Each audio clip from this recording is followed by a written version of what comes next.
One felt the world struggling so much in 2025 in the nine universal year. But now the big question is what is going on in this one universal year that's started the beginning of this month of January? Well, as we said last month when we talked about it, it's a year, a complete year of rebirthing our collective consciousness.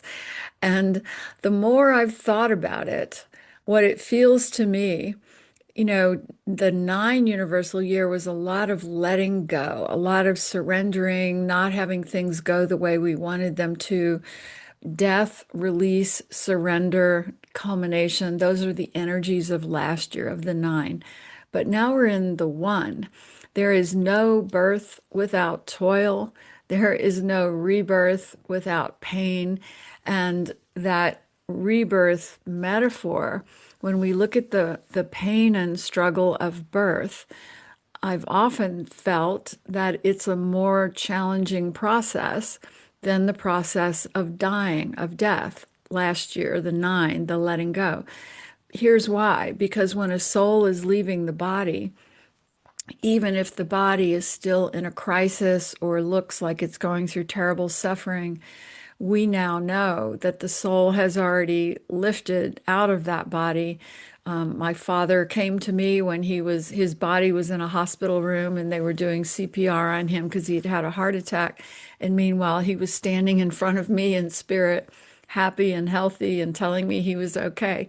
And we have millions of stories like that. So we know that death is not as painful as it looks from the physical world that the spirit leaves. But birth has extraordinary pain for the one giving birth, the mother, the collective consciousness force, and for the one being born, being compressed and squeezed in the birth canal. So when we look at this one year that's happening, especially, January is an 11/2 universal month. I'll explain that in a minute. But this one, we have just come out of the gate in intense labor and really struggling to figure out who we are as a collective consciousness. Are we at war with one another? Are we able to find love and forgiveness even in incredible conflict? If this becomes a time of actual civil war in our country, almost unheard of, how do we find our place in love and forgiveness and higher presence, even if there ends up being violence on our streets? We are all being called to ask these questions, to think about these things, to find our sacred center, no matter what is unfolding. And I've never felt that as strongly as I felt it in the last few days with the world events going on and the events in Minnesota, how torn apart everyone is, how much conflict, how much fear, how much pain. And yet you all are energy people. You all know, you're very aware that there's more to the world than the physical world. So what we teach in these classes and especially in my angel work, is that it is our job. We can feel all of that pain, but it is also our job to lift above it and bring our angelic healing presence to it whenever we can. And that's what the opening prayer was this morning. But the other thing, when we talk about the one of this year, it's also a lonely time, and it's also a time of really getting to know who each of us are as an individual as we rebuild the collective. Because anyone who's ever been on the one birth path knows that the whole life is about pushing you to really stand up for your unique self-expression. That's what this whole year is doing to us, making us ask, who are you in the face of conflict and turmoil and fear? What lives in your heart? What will you bring to this moment?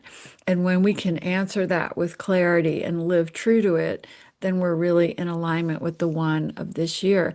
And then the outside world can fall away because we know our place and what is ours to do. And something we mentioned, I think, in our last Patreon group is I've been watching this wonderful movie from the 80s and called The Year of Living Dangerously. And Linda Hunt's character living in Indonesia was seeing so much suffering and she was so upset about it. And she said, I've decided that we each have to do whatever God puts in front of us to help, wherever we find ourselves in a place with someone or something to help. That's what we focus on, because if we focus on the bigger picture, it's overwhelming. And we can't bite off the whole picture and change the whole thing, but we can find our lane. We can find what is ours to do in the midst of pain and turmoil and chaos.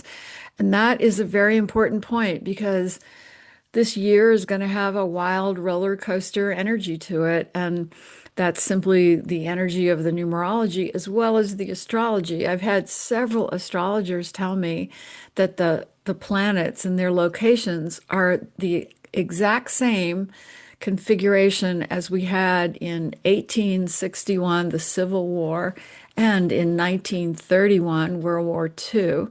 And they've never been in those configurations except for those two times. So, yeah, this is a point in history that we can't ignore. But again, things don't repeat themselves just to repeat themselves. They come back around to give us a chance to elevate our understanding and change them and bring them to a higher expression of love. So we're not going to have another world war, I don't think. We're not going to have a real civil war, I don't think.